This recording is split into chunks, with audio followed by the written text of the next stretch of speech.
Just a few days ago, a seismic ripple went through the world of professional sports. The WNBA Players Association, the union representing the women who are the heart of the league, took a vote. The result? An authorization to strike. The target? The league's owners, a group that, for all but 2 of the 12 teams, are the very same billionaires and ownership groups that run NBA franchises. This wasn't just a procedural step. It was a declaration, framed by union leadership and its supporters as a brave, stunning, and courageous stand for equity. To the casual observer, it might have looked like a familiar playbook, labor seeking its fair share from management. But within hours, a very different narrative began to dominate the conversation among sports fans, business analysts, and even longtime supporters of the women's game. This wasn't just disbelief.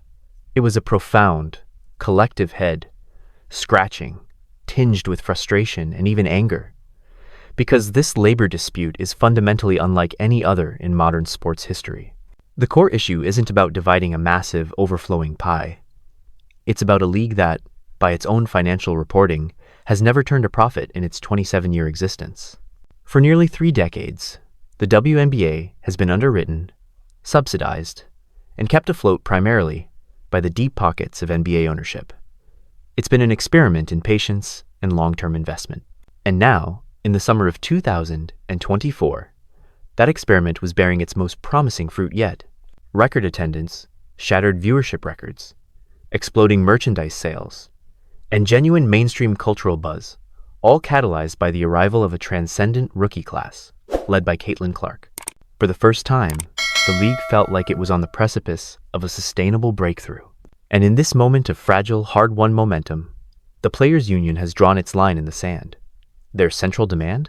A 50-over-50 revenue-sharing model, mirroring the deal the NBA players have. The owners' reported offer?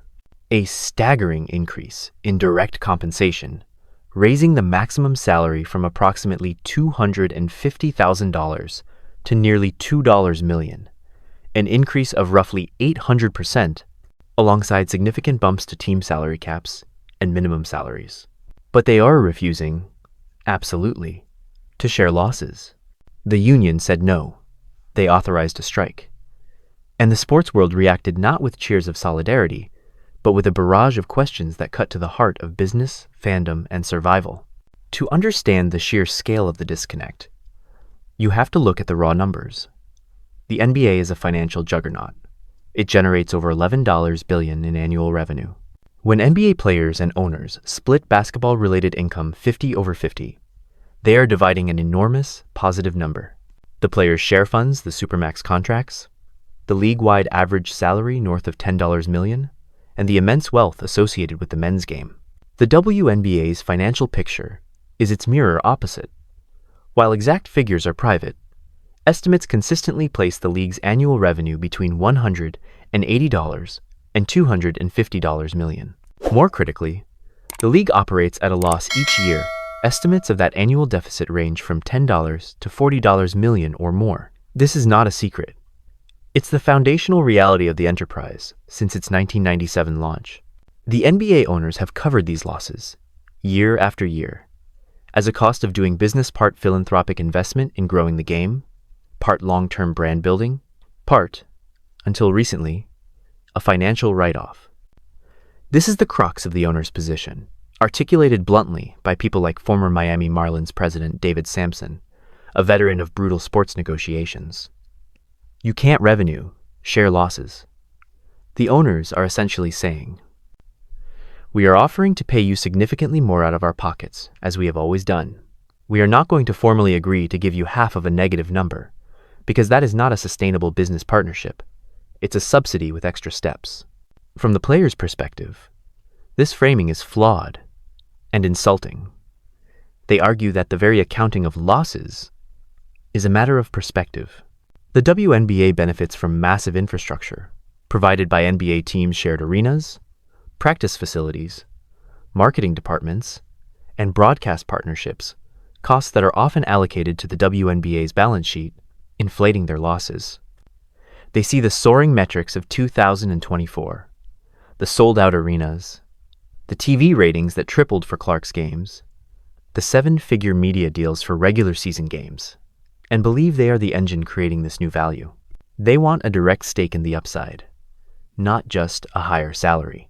To them, the 50/50 demand is about dignity, respect, and a partnership model that acknowledges their role as co-creators of the product's success. The problem, as fans and analysts quickly pointed out, is timing and optics. The league is having its best year ever, but it's 1 year following 26 years of red ink. Is one season of growth enough to demand a complete restructuring of the financial model? The owner's offer, an 800% raise for top players, is being characterized not as a landmark deal, recognizing that growth, but as an insult. To the average fan, that math is jarring.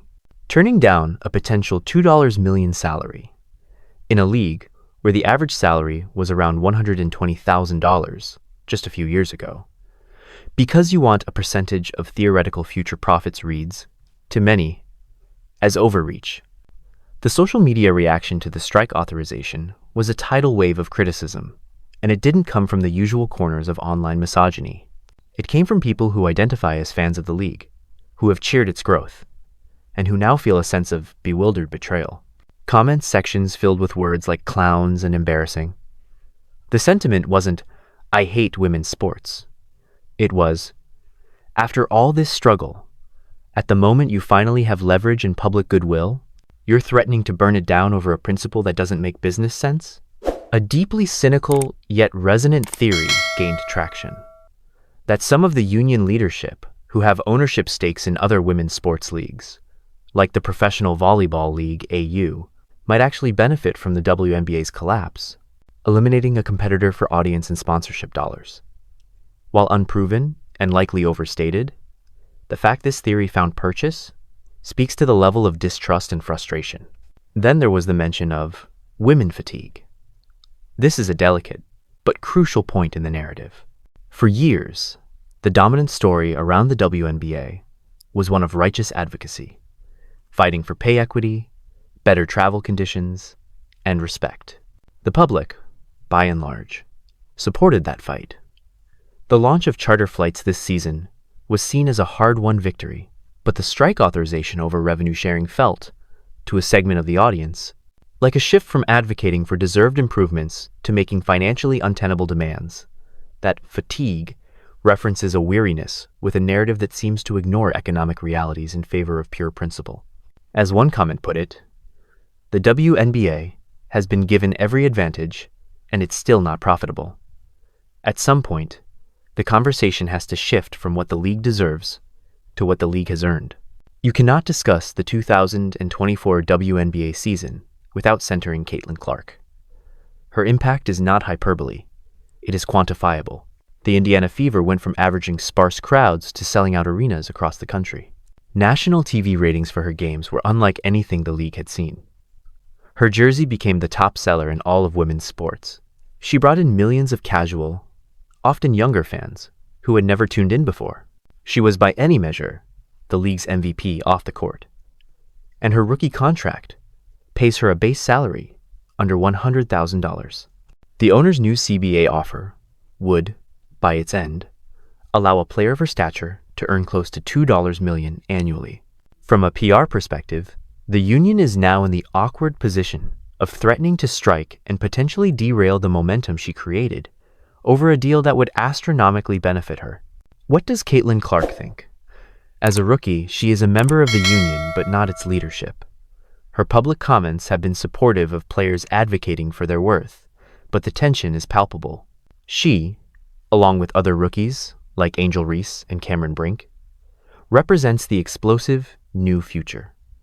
The veterans driving the strike have endured the lean, thankless years. This generational divide between those who built the league and those who are suddenly propelling it into the spotlight adds a complex human layer to the financial negotiation. The union may be betting that the NBA owners will never actually let the WNBA fold. The political and social optics of shutting down a women's league at its peak would be terrible. But David Samson and other insiders warn this is a dangerous miscalculation. NBA owners are, first and foremost, ruthless business people. They have locked out their own players, moved teams from loyal cities, and made cold-blooded financial decisions for decades. Their line is clear. They will increase salaries substantially, but they will not institute revenue sharing on a loss-making entity. If the players strike, the owners have leverage the public is only starting to consider. 1. Replacement players. Rookies like Clark, Reese, and Brink are under rookie-scale contracts with terms that likely prohibit them from striking. They could still play. Furthermore, the global market is full of immense talent. Elite players in Europe's women's leagues often make between $30,000 and $100,000. The chance to play in the US for a six-figure salary would be a dream. The notion that a strike would completely stop the games is not a certainty. 2. The shutdown threat. What if the owners simply say, "Fine, you don't want this historic raise. The losses stop now."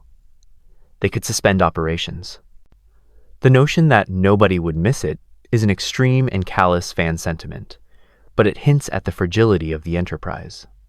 The WNBA is not the NBA. Its fan base, while growing, is not yet so culturally entrenched that a prolonged absence wouldn't cause irreparable damage. The league that emerged from the 2011 NBA lockout was fundamentally damaged. A WNBA lockout or strike could be fatal. The most likely outcome, as Samson predicted, is that the players will ultimately compromise. The strike authorization is a powerful bargaining chip, but it's one they may be afraid to use. The public reaction has likely been a sobering shock. The union will likely claim victory by securing the massive salary increases, some improvements in benefits or travel, and perhaps a framework for future revenue sharing tied to specific, achievable profitability metrics. They will declare they stood firm and won a better deal. But the damage is already palpable. The narrative around the league has subtly shifted. The story is no longer solely Caitlin Clark in an exciting new era. It's now also the players who nearly struck at the worst possible time. A portion of the new casual fan base has been given a reason to disengage, to see the players as out of touch rather than inspiring. Corporate sponsors, inherently risk-averse, may pause expansion plans. The players had the wind at their backs. They had an offer for life-changing money for generations of athletes to come. They had the spotlight. The prudent play was to take that win, cement the growth over the next 5 years, build real profitability, and then negotiate from a position of undeniable strength for true revenue sharing in the next CBA. Instead, they've chosen a high-stakes game of chicken over a principle that the business fundamentals cannot currently support. They've reminded everyone that the WNBA is still a ward of the NBA, not a peer.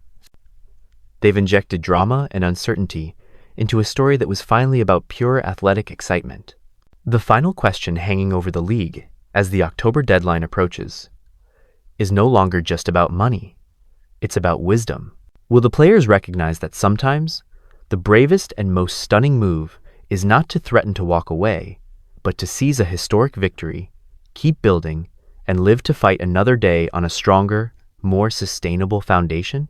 Or will principle override pragmatism, risking everything they've ever worked for in a gamble where the owners who have covered the losses for 27 years, ultimately holds all the cards?